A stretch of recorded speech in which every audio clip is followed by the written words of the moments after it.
to the online class organized by ASAP. Today, we are dealing with design of digital control systems on the topic digital controller design based on root locus in the Z plane from module 4. This is for the 8th semester electrical and electronics engineering students. The faculty handling the session is Dr. Matthew Abraham, Assistant Professor, Department of EEE, TKM College of Engineering, Kollam. Dr. Matthew Abraham has done his BTech in EEE from TKM College, MTech in Control Systems from CET, and PhD in Systems and Control Engineering from IIT Bombay. The total duration of the session will be for 1 hour, 40 minutes will be for session, and 20 minutes for clearing the doubts. The students can post their questions using the Q&A option available. At the end of the session, the students are requested to give their feedback using the feedback option available. These sessions are also available in our official YouTube channel, ASAP Kerala Official. So let's start the session. Over to you, sir. Okay. So the topic for today's session is digital controller design based on root locus in the Z plane. And this topic is coming as a part of module 4 of the course EE 462, Design of Digital Control Systems. I am Matthew. Have been already introduced. So in this session, what I'll do is I'll give since you already know about the root locus design in continuous time case in the S plane, it's not very much hard to understand the root locus in Z plane. But the critical thing is to understand the key differences between a controller design in continuous domain case as well as the discrete domain case.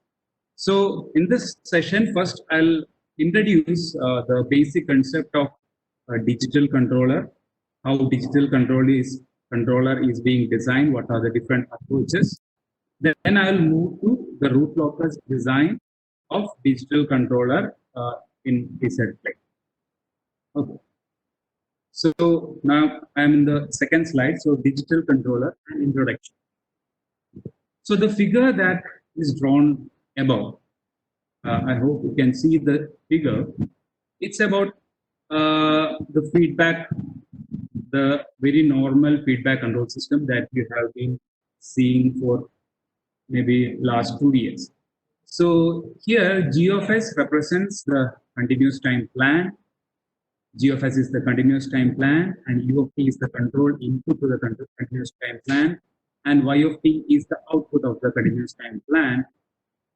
And you have a desired output or reference input, which is given by R of T, and you take the feedback of the system output by using some sensor, and you are compared that to the reference flag. And the difference of the reference and output is compared to obtain the error value. And you design some controller which takes some control action so that the output of the controller is given to the plan U. So here G of S is the continuous time plan, D of S is the continuous time controller. So the classical control problem is if you are given with the plan transfer function and if you are given with the reference input, how to design such a controller DOS. There are a lot of different types of controllers that you have come across. For example, PID controller.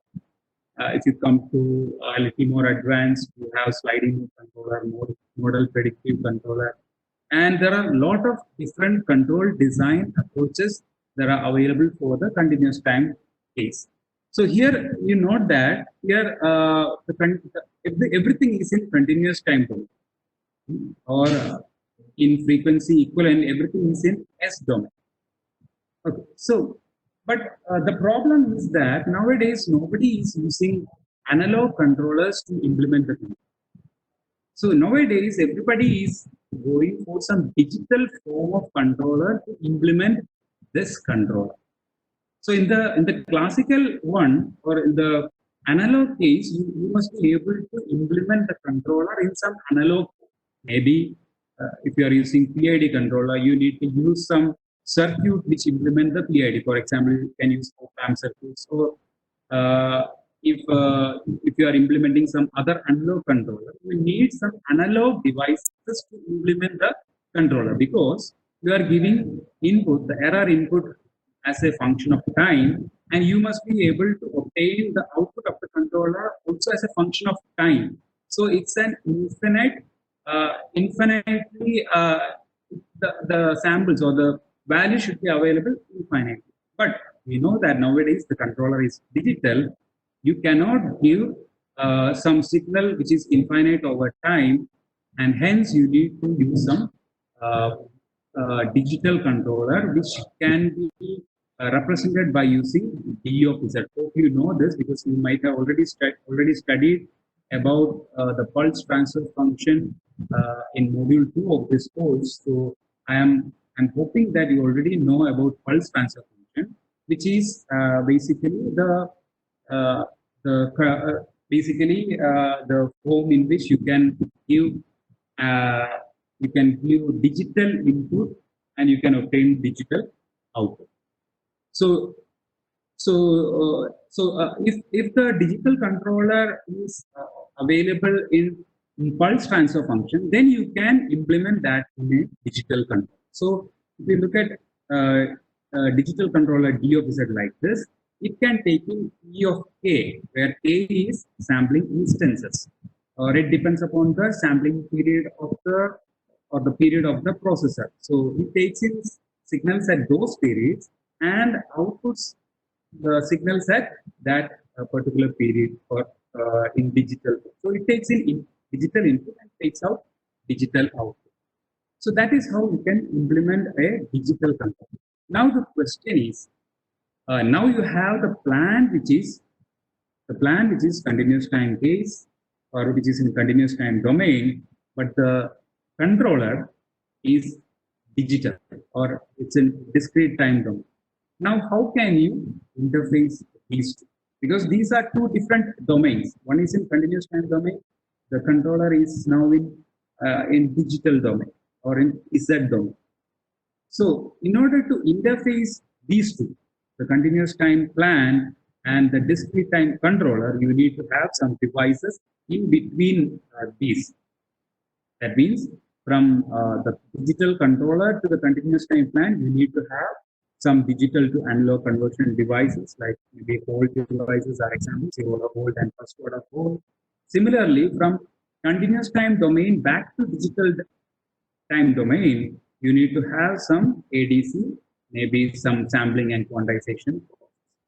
So if you have these devices, then you can interface the continuous time plan and the discrete time controller. So here, notice that still we have the input to the plant is analog, output of the plant is also analog, but the ADC is converting the analog output into digital form, which is being converted with the reference, which is also in digital form, so that you obtain the error in digital, and that error is given to the controller D of Z, and it outputs a digital control signal D of K, which is converted into analog using digital to analog control.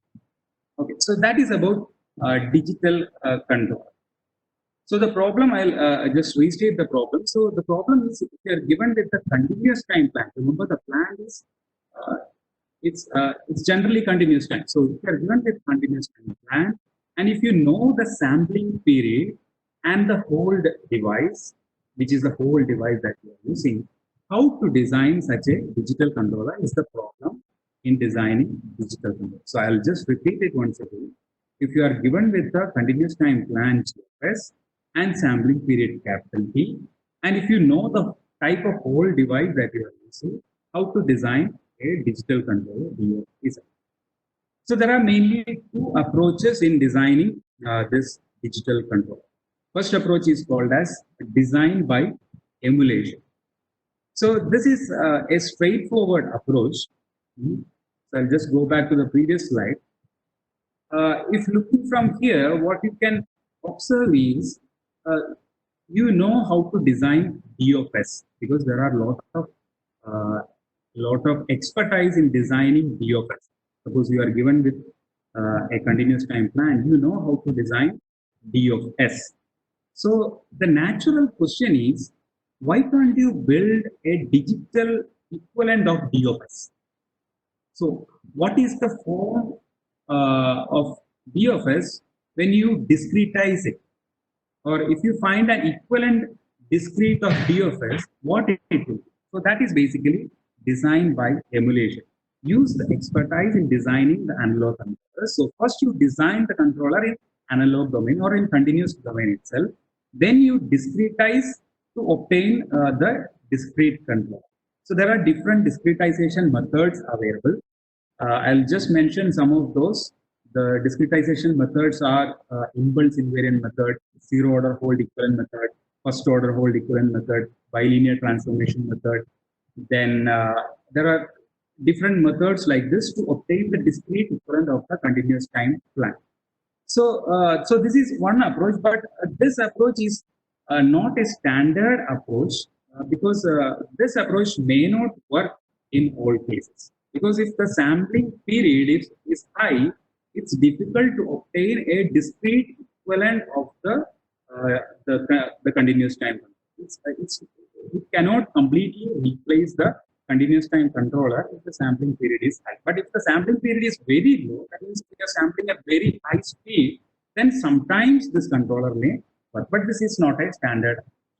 Now let's come to the standard approach that of designing a digital controller in discrete time control system. So the standard approach is that, so let's consider the first block diagram that I have shown here, which is the same as the previous block diagram that I have shown. And you just think of the thing that I put in the block diagram, in the block.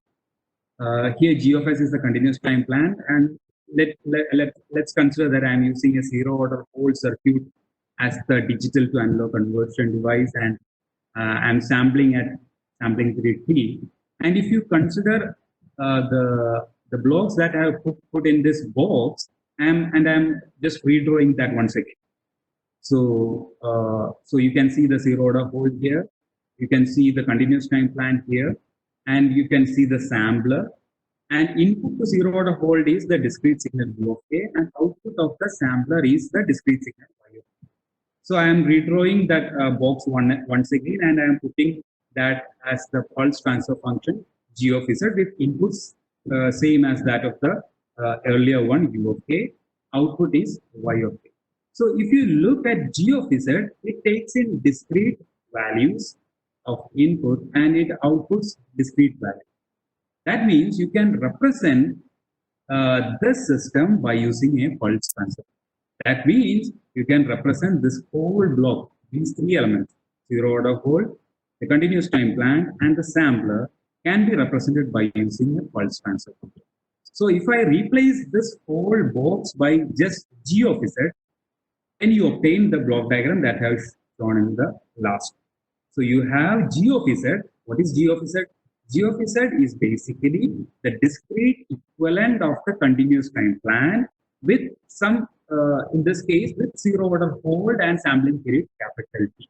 So if you are given with the continuous time plan G of Z, G of S, and if you know the whole device, which is the whole device that you are using, is it zero order hold or first order hold, and what is the sampling period?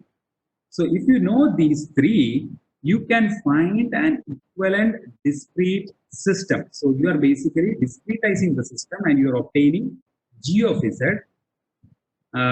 Once you have G of Z, you have a cleaner block diagram. Earlier you had what? Zero order hold and sampler. Now I have replaced everything. Now, if you look at this system, it is now completely in discrete domain or in digital domain or in Z domain, so that you can design a discrete controller very well using this. So this is the standard approach that we use in designing a digital controller. So this is key concept in understanding about digital control system. If you do not understand this concept, you may get stuck up in some other place while understanding about this subject. That's why I have introduced this difference or this approach of designing initially itself. So I'll just repeat it once again. Here, your plan may be continuous time, but you are obtaining a discrete equivalent of the plan considering the whole device and the sampling. So, so you can obtain a pulse transfer function of the plan in the discretized form. Okay. So I'll just give the overview. In the first approach, we are designing the controller first, in design by emulation.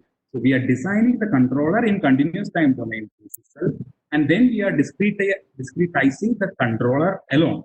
So that is designed by emulation. This is not the standard approach. In standard approach, we are discretizing the plant itself. First, we are discretizing the plant. Then we are designing the control using the discretized plan. So that is the two approaches we use in designing digital controllers. Now we'll come to the root locus approach.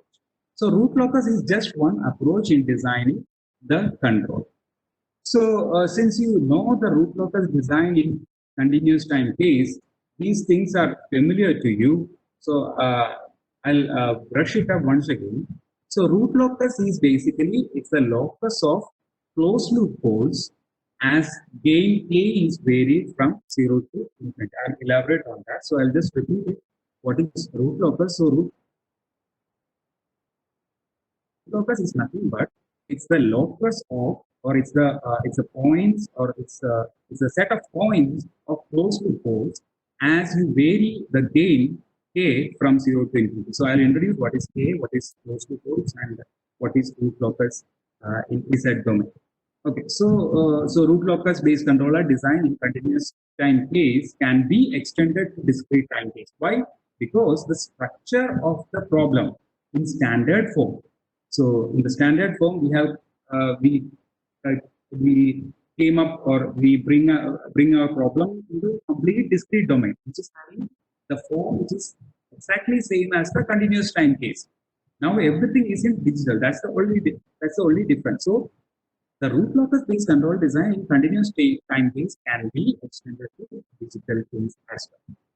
But only thing that you need to be bothered about is about the stability. Earlier in continuous time case, we were dealing with S plane. Now we are dealing in Z plane. For S plane, the stability region, or the stability is given by, or if the poles are on the left half of S plane, then the system is stable. But in the case of Z plane, it is inside the unit circle. So that you need to be careful about. Otherwise, the designing of root locus in Z domain is exactly same as that of the continuous time case. So now I am going into the design part. So let me ask if there are any questions so far in designing a controller. Is there any question? No. There is no question. Okay, wonderful. Okay, so let me continue in a design of a controller using a root locus. So let me consider a plan G of Z, which is given by, so let me take an example, Z minus 1 by Z square by Z minus 3 by. So remember that this is not our plan. Our plan was some continuous time plan. We have taken some approach, some whole device. We have considered some sampling period capital T. So with some whole device and with sampling period capital T, we have obtained the discrete equivalent of the plan.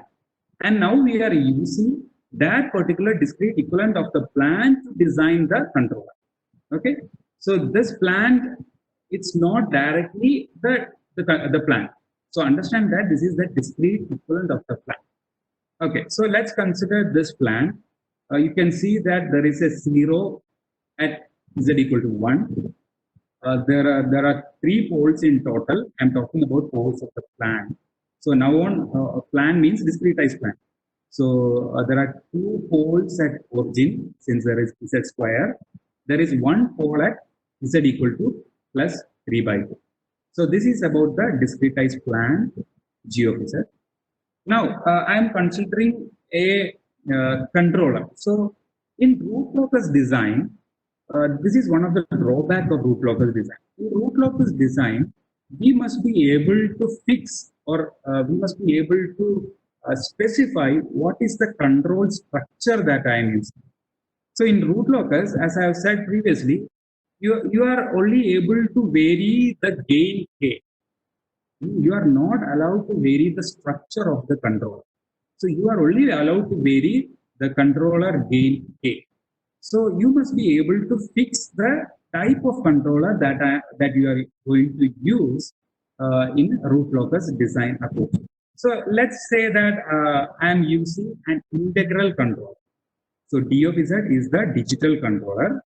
And let's consider that I am using an integral controller. If you have studied PID controller in digital form, the integral term is given by 1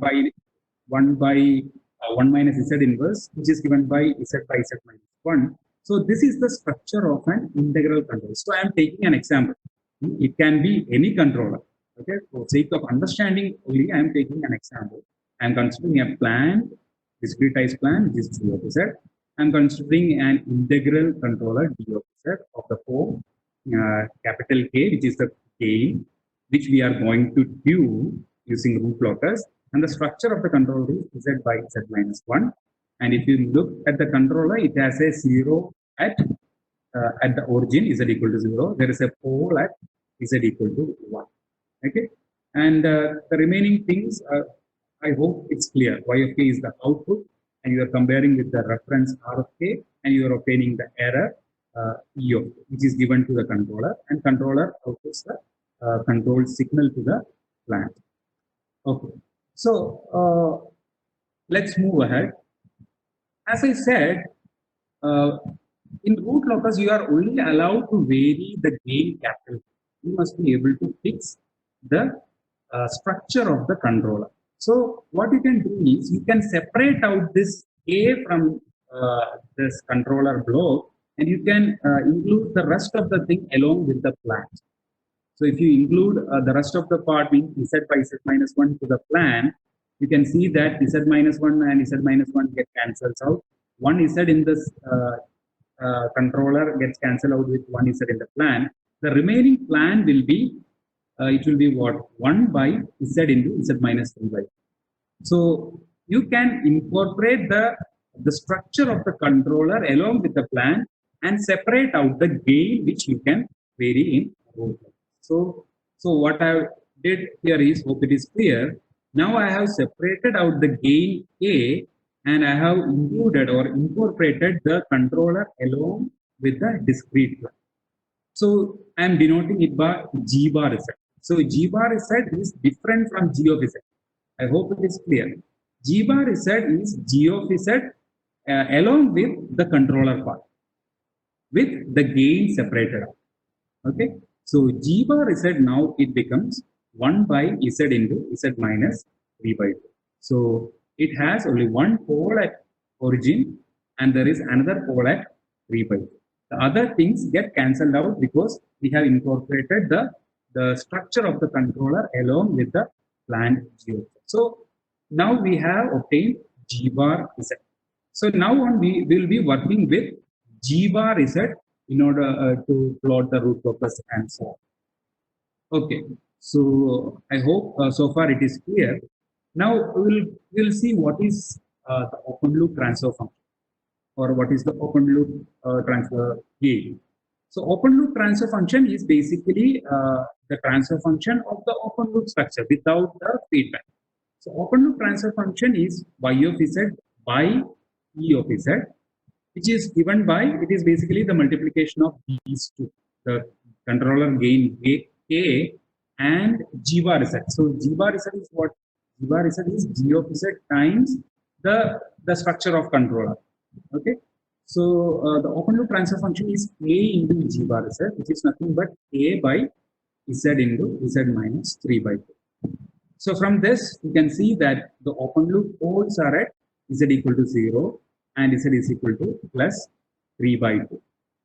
So, from interpreting the open loop poles, you can come to the conclusion that since there is a pole outside the unit circle, the open loop system is unstable. The open loop system is unstable, but we are not that much bothered about open loop system. What we are bothered about is we are bothered about or we are interested in knowing the closed loop. So the open loop transfer function is given by a into g bar z, which is a by z into z minus 3 by 2. But we would like to know where are the closed loop, because that is basically the controller design, feedback control design. You are taking the feedback from the output, you are comparing with the reference, and that is given to the open loop transfer function, and you need to see where the poles of the closed loop system lies, so that you can say about the stability and performance and other factors. So we are particularly interested to know about closed loop poles and not about open loop poles. So the closed loop transfer function is given by, you know how to obtain a closed loop transfer function from, if you are given with open loop transfer function. So closed loop transfer function is it's the ratio of y of z divided by r of z, which is given by a g bar z divided by 1 plus a g bar z, where a g bar z is what? A g bar z is the open loop transfer function. So the closed loop poles are solution of the characteristic equation of closed loop poles. A characteristic equation of closed loop transfer function. So I'll repeat: closed loop poles are the solution or roots of the characteristic equation of closed loop transfer function. So the closed loop transfer function was a g bar z divided by 1 plus a g bar z. The characteristic equation is given by a denominator equating to 0. So you will get the characteristic equation of closed loop transfer function as 1 plus a g bar z equal to 0. By taking this 1 to the other side, you will get a g bar z equal to minus 1. So this is the characteristic equation of the closed loop transfer function. So solution of the characteristic equation of closed loop transfer function gives the closed loop poles. So any z, any point in z plane which satisfies this condition is basically the closed loop poles. So remember that we are interested in closed loop poles, and we want to know where the closed loop poles lies, which gives the performance of this closed loop system. If you are giving a step input to the reference, what will be the output? It depends upon the closed loop poles. So the closed loop poles, if you are fixing some k, let's say k is equal to 1, or you are fixing some k, the closed loop poles are given by solution of this equation, a g bar z equal to minus 1. Okay, so the characteristic equation is, I already mentioned, it is a g bar equal to minus 1. So remember that it's not the characteristic equation of open loop transfer function, it is the characteristic equation of closed loop transfer function, and hence the solution of this characteristic equation gives the closed loop poles. Now, we already know that Z is a complex number, or Z is a complex plane. So if it's a complex plane, it has two variables. One is magnitude and another is angle. So this condition, the condition of characteristic equation of closed loop transfer function, or the characteristic equation is equivalently given by two conditions. One is magnitude condition and the other one is angle condition.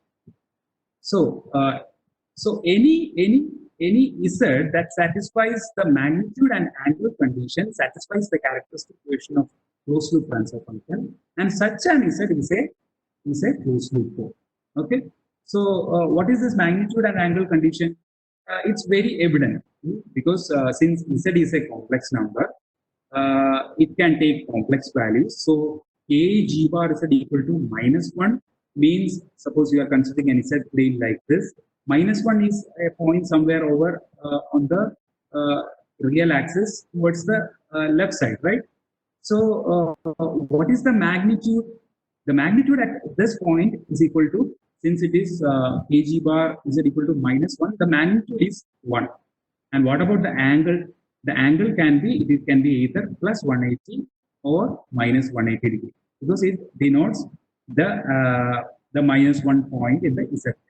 So the characteristic equation, which is kg bar z equal to minus 1, it can be put in two conditions. One is magnitude condition, which is magnitude of kg bar z equal to 1, and angle condition kg bar z equal to plus or minus 180.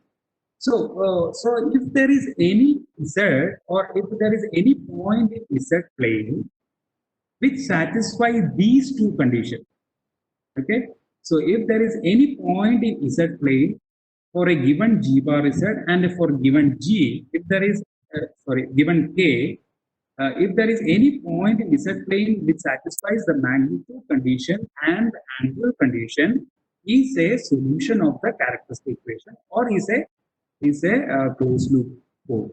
Okay. Okay. So we just understand that it has magnitude condition as well as angle condition. Okay. Now let's take an example to see the meaning of the root locus. Okay. So I already mentioned the root locus is the locus of closed loop codes. It's very important. You must understand that it's not about open loop codes. It's about the closed loop codes as the gain. What is that gain? It is basically the controller gain. So, and it is coming in the open loop transfer function. So it is the locus of closed loop codes as the controller gain k is being varied from 0 to infinity. So here we are considering positive numbers for k greater than 0. Let's consider a transfer function, or we are continuing with that transfer function. So we have obtained g bar z as 1 by z into z minus 3 by 2. So there is a pole at 0, there is a pole at 3 by 2 so that is about open loop poles. There is a open loop pole at 0, there is open loop pole at 3 by 2. The closed loop transfer function is given by y of z by r of z, which is given by kg bar z by 1 plus kg bar z, and the characteristic equation is given by the denominator, equating the denominator equal to 0. So 1 plus kg bar is equal to 0, and you substitute what is g bar z. What is g bar z? G bar z is 1 by z into z minus 3 by 2. So you obtain 1 plus a into 1 by z into z minus 3 by 2 equal to 0. And for this equation, if you multiply throughout by z into z minus 3 by 2, you will obtain the equation below, which is z into z minus 3 by 2 plus a equal to 0. By expanding that, you will obtain the characteristic equation. The characteristic equation was 1 plus kg bar is equal to 0. For this particular case, you will obtain the characteristic equation as z square minus 3 by 2 z plus a is equal to 0. So remember that since you have a second order open loop transfer function, you have the characteristic equation as a second order polynomial. So the characteristic equation in this case is z square minus 3 by 2 z plus a is equal to 0. So I'll repeat, what is root locus? Root locus is the locus of closed loop poles. So how to obtain the closed loop poles? Closed loop poles are obtained as the solution of the characteristic equation z square minus 3 by 2 z plus k.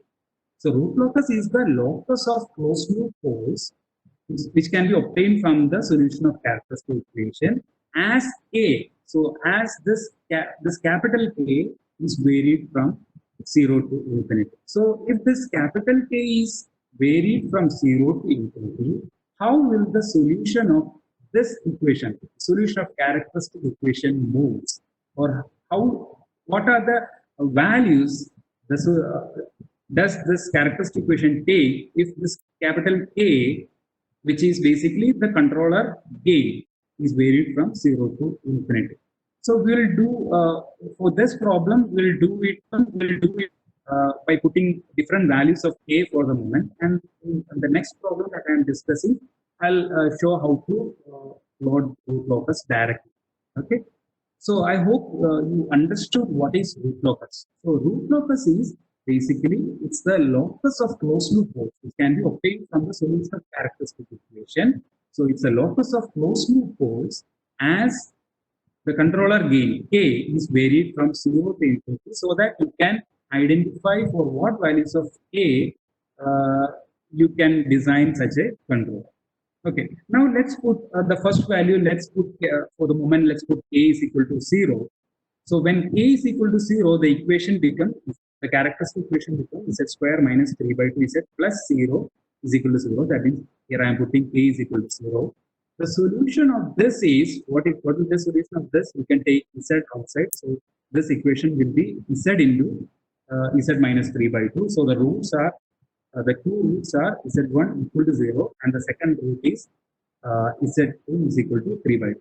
So when A is equal to 0, when there is no gain, the roots are 0 and 3 by 2. So similarly, I have put different values. In the slide, you can see I have put A is equal to 0, I have put A is equal to 0.5, then I have put A is equal to 0.5625 for some particular reason. Then I put A is equal to 1. So I am increasing the value of A, and I found the solution of characteristic equation, solution of the characteristic equation. So I have already found when K is equal to 0, it is the solution of 0 and 3 by 2. So please note that when capital K is 0, the closed loop poles are nothing but open loop poles. What were the open loop poles? The open loop poles were 0 and 3 by 2. So when A is equal to 0, the closed loop poles turns out to be the open loop poles itself. Okay, so you keep in mind that particular thing. So when K is equal to 0, closed loop poles are open loop poles itself. When I am increasing K to 0.5, so I am just increasing the value of K, you can see that the first root increases by 0.5 and the second root it moves from 3 by 2 to 1. So if you see the plot I have plotted the Z plane. So initially when K is equal to 0, the poles were at 0 and 3 by 2.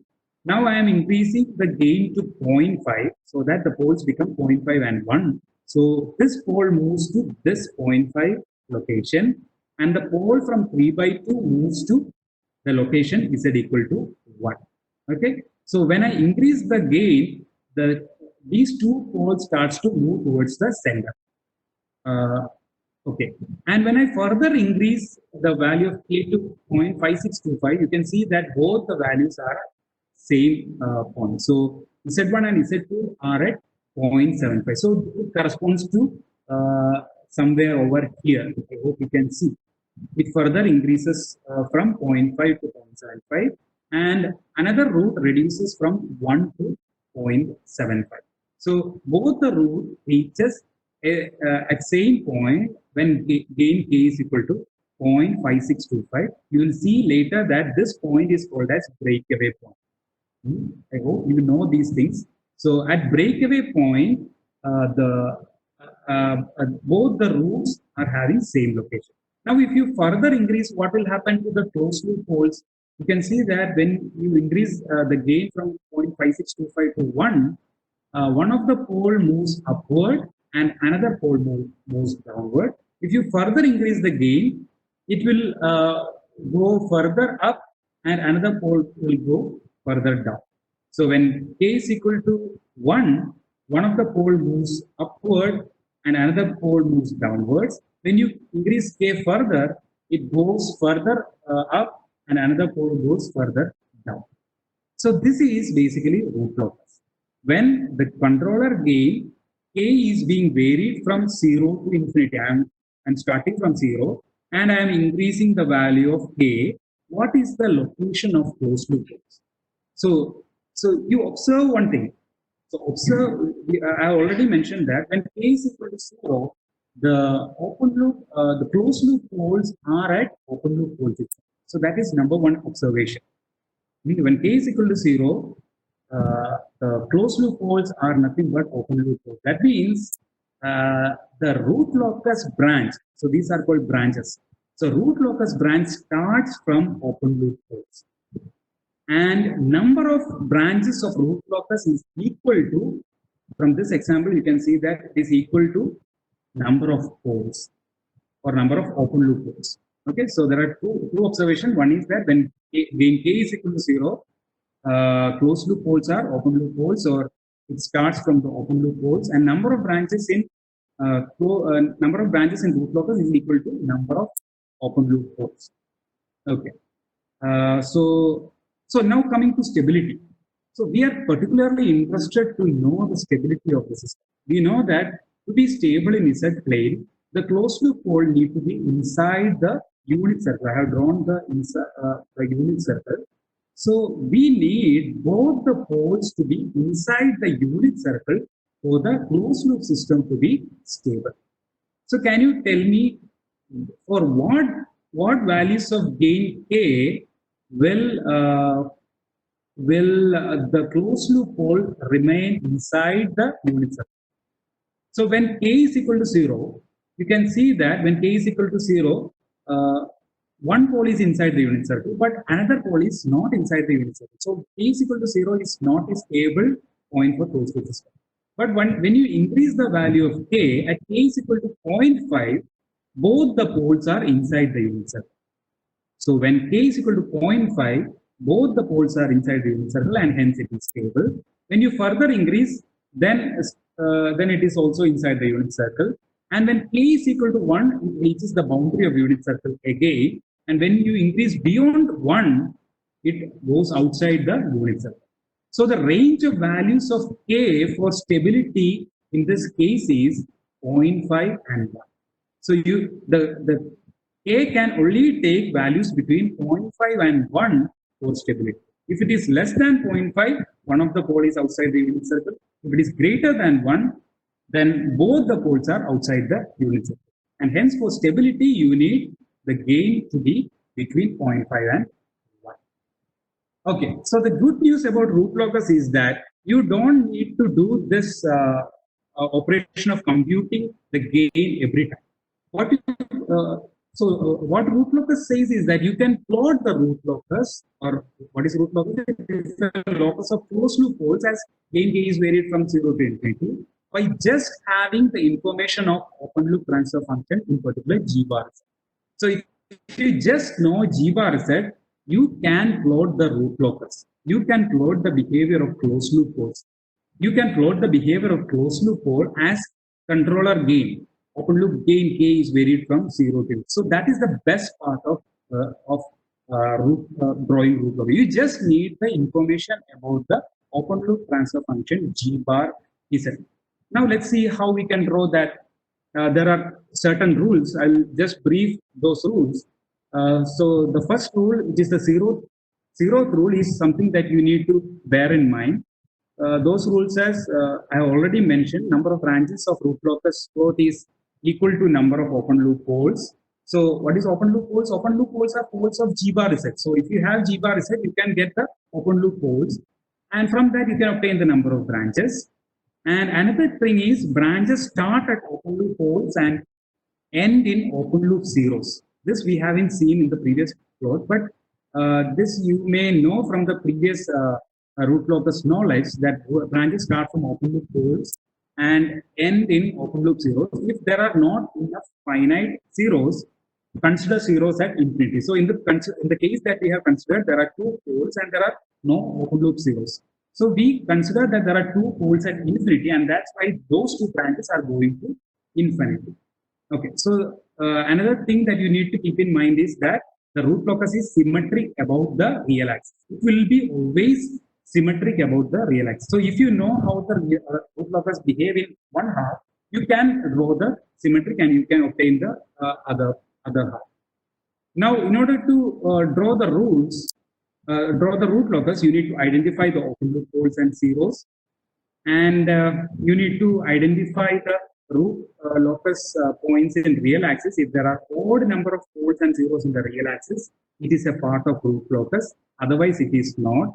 So these things you know. And breakaway point, I have pointed out the breakaway point is given by dk by dz equal to 0. This equation is obtained from the characteristic equation, which is 1 plus k g bar z equal to 0.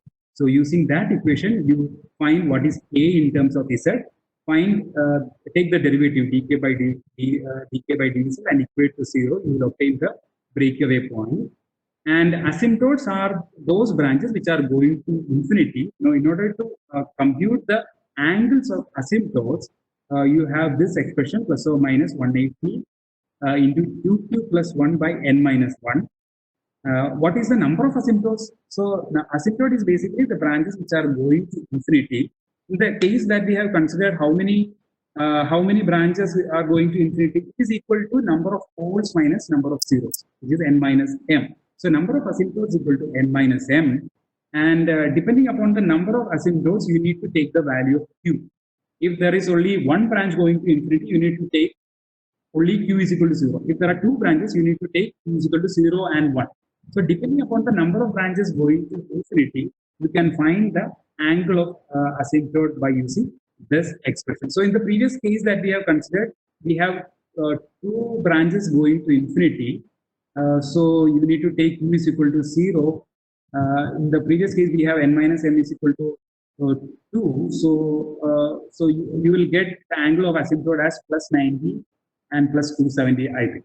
Okay. So these are the rules for plotting the root locus. Next, I will do a solid problem. Before that, let me check if there are any questions. Is there any questions regarding this? Hello?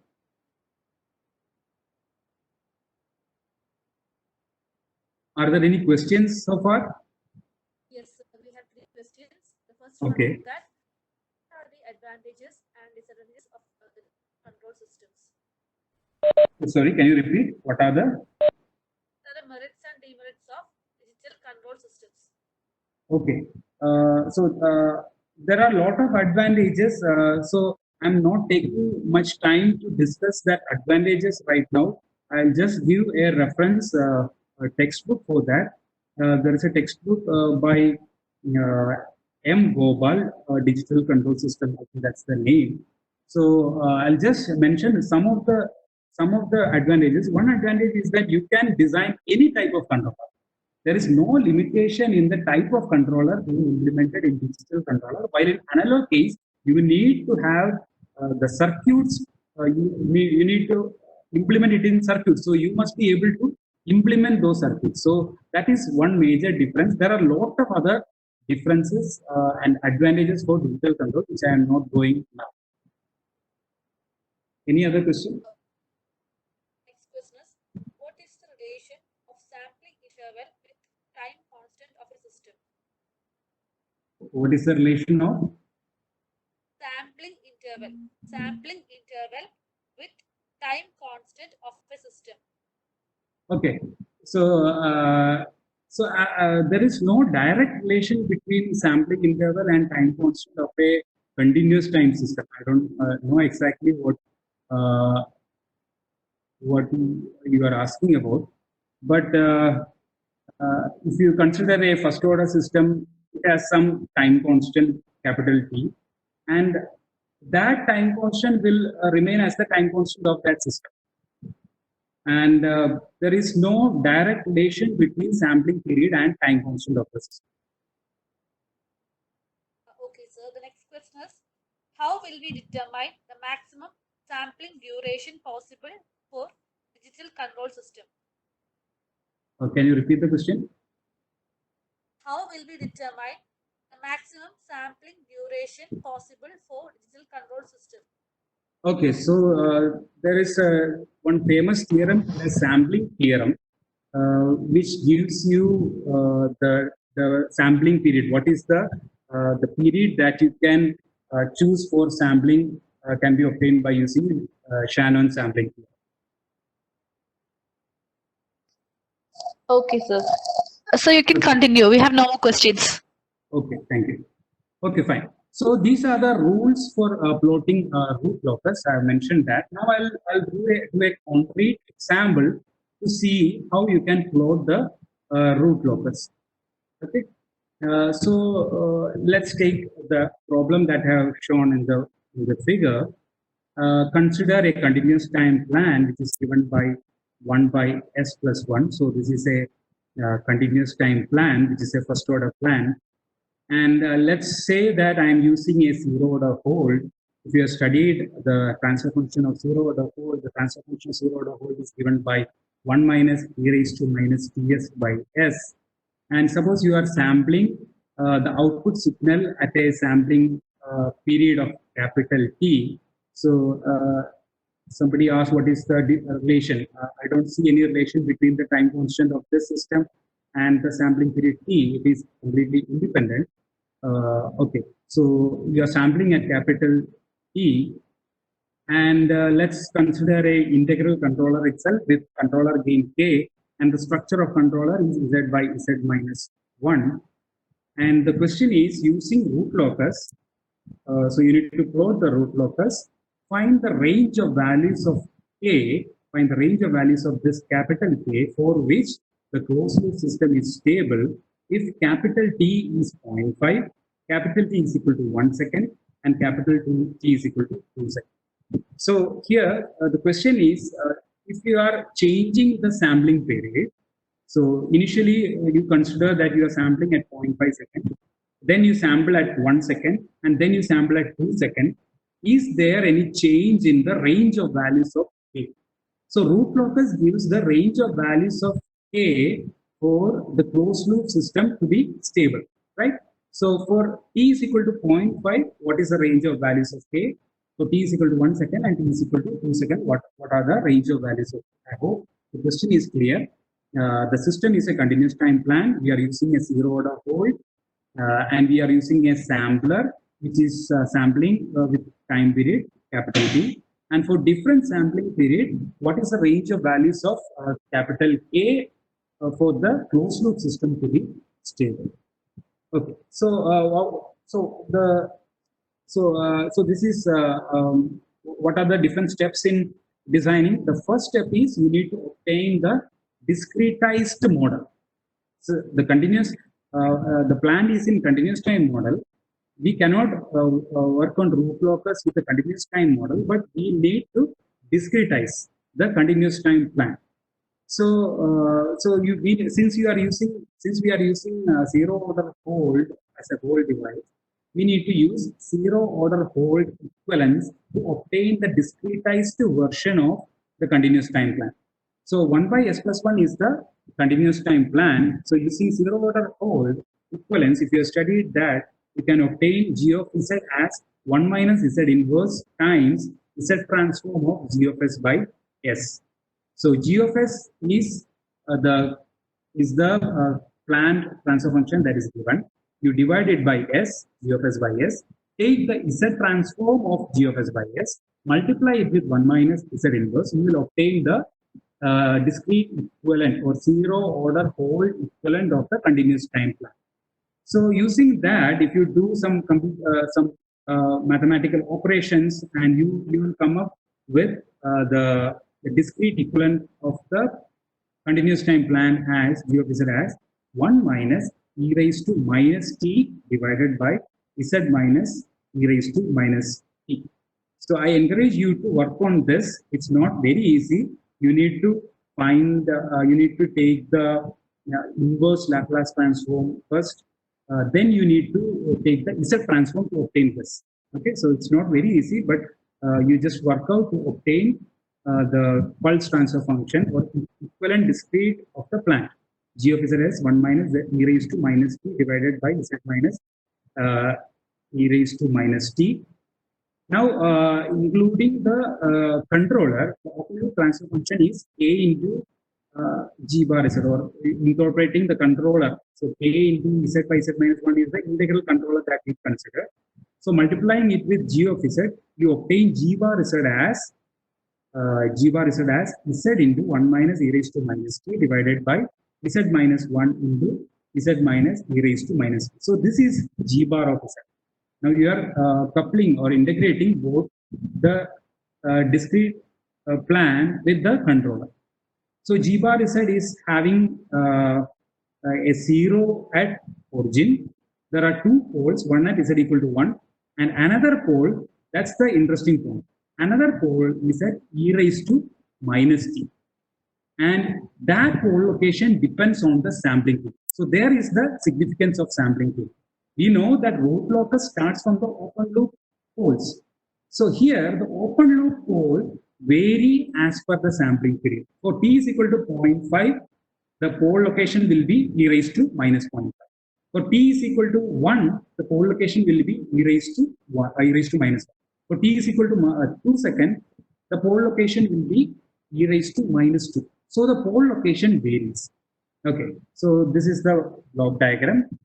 So the open loop transfer function is g bar is equal to z by z into 1 minus e raised to minus t divided by z minus 1 into z minus e raised to minus. So let's take the case of t is equal to 0.5. With t is equal to 0.5, substituting capital D is equal to 0.5, you will obtain g bar z as this, which is 0.3935 z divided by z minus 1 into z minus 0.6065. So this is the open loop transfer function with which you need to plot the root locus. So I have said that you just need the knowledge of open loop transfer function to plot the root locus. You just need the knowledge of open loop transfer function to plot the root locus. So now how to plot the root locus? You remember that three things that we can observe. One is that the number of branches of root locus is equal to number of poles. Here it is 2. Second thing is it starts at open loop poles. So open loop poles at z equal to 1. So this is one open loop pole. Another open loop pole is 0.6065. And third thing is it is symmetric about real axis. Now, so in order to plot the root locus, you plot the open loop zeros and open loop poles. Open loop 0 is at the origin. Open loop zeros are at z equal to 1 and z equal to. So these are open loop poles. So root locus starts at open loop poles. Now, in order to find the root locus point in real axis, you find the number of open loop poles and zeros in the real axis. So if you check this region, you have only one pole, and it is odd number of poles, hence this region is a root locus region. And if you check this particular region, there are even number, hence it is not a region in root locus plot. If you look at this region, it has 3 number of poles and zeros, hence it is odd, and hence this also is a root locus region. Okay, so the second step is plot the root locus in real axis. Now you find the breakaway point. So I have written here how to find the breakaway point. You consider the characteristic equation, which is 1 plus k g bar z equal to 0. Here also we are just using g bar z. So if you substitute, you can write k in terms of z, and if you differentiate and equate to 0, you will obtain the breakaway point as 0.77 and minus 0.77.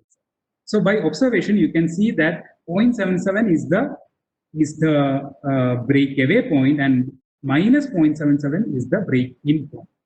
And you can find how many asymptotes are there.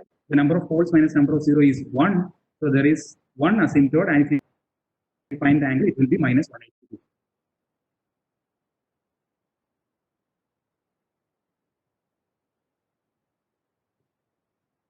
So what is for stability? So when k is equal to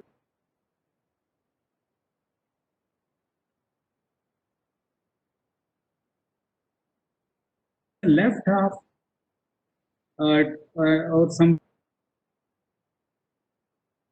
point, it goes outside the unit cell. Hence, the k can increase till this z equal to minus 1. For k greater than this point, the system becomes unstable. So you can use the magnitude condition to find the critical gain. So you remember what is the magnitude condition? Magnitude condition is magnitude of a into g bar z at z equal to minus 1, because that is the point where we need to find the gain. And if you substitute, you can find kc as 8.165. So you can increase k from 0 to 8.165, so that system will be stable. Now when t is equal to 1 second, if you plot the root locus, you can see that the pole location now have moved little towards the left, and you can similarly do the operation, and you can find the range of value is reduced to 4.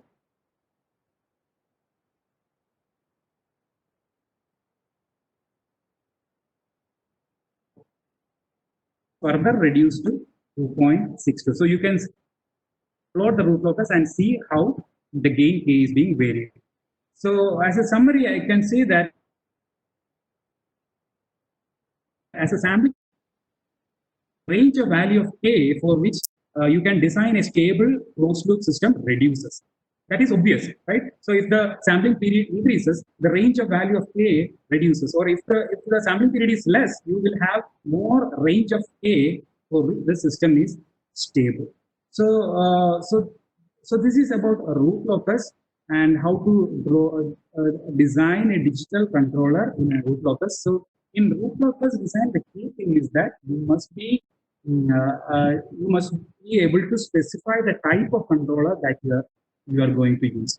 You are only allowed to vary or adjust the controller gain and see how the closed loop poles are being located in the Z plane. So using root locus, you can design an effective digital controller. So with this, I am stopping this. If there are any more questions, we'll discuss that. So we have one last question. Okay. In realizing a digital control system, we need hardware to implement digital control systems. What are those hardware commonly used? Okay. So in order to implement the digital controller, you can implement in any processor. For example, computer is a good example. You can implement the digital controller. So we have a digital processor in our computer. So that can act as a digital controller. Or the most common example is the microcontrollers. You are familiar with Arduino. You are familiar with Raspberry Pi, the microcontroller boards. So they can act as a digital controller. So these are the hardware platforms that can be used as a digital controller. Okay, so next question is, can we generalize the statement that as sampling interval decreases, gain increases? So can you repeat the question? Can we generalize the statement that as sampling interval decreases, gain increases? Yeah, it's a general. It's generally that is the pattern that we have seen in this example as well. As sampling period is increased, the gain decreases, or as sampling period is reduced, the range of value of k increases. But I'm not sure if that is the general thing. But mostly, I think it is the general thing because that is the obvious way to see the case. But I'm not sure about generalizing that. Okay, sir, thank you. One more question is there. How will we determine the optimum sampling rate? Okay. So you are talking about in this question, the question is how to find the optimal sampling rate. So that's a research level question. So you need to find some optimal objective in that case. What is the objective that you want to optimize? So depending upon that, you must be able to write it as an optimization problem, and you must solve that to find an optimal sampling period. So it's not very easy to find the optimal sampling period. For that, you need to be able to specify what is the objective that you want to optimize, and using that, you can find the optimal sampling period. Okay, thank you, sir. So thank you for the wonderful session.